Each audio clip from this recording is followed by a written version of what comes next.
कक्षा 12 मा पढ्ने विद्यार्थीहरूको लागि एकदमै खुसीको खबर। शिक्षकहरूको आन्दोलन भोलि बिहिबारबाट स्थगित हुने भएको छ।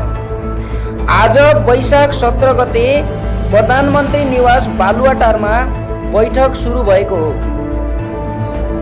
सरकार र शिक्षक महासंघ बीच सहमति भएपछि आन्दोलन स्थगित गर्ने कुरा भएको हो।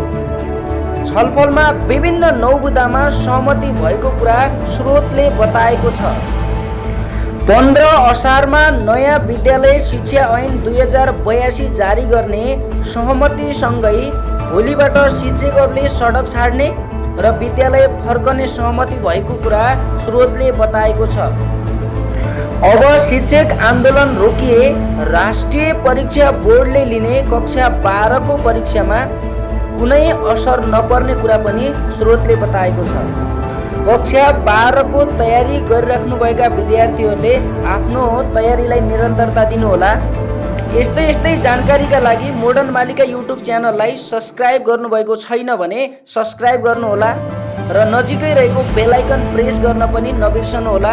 साथै यो भिडियोलाई like, comment, share and subscribe गर्न नबिर्सनुहोला। धन्यवाद।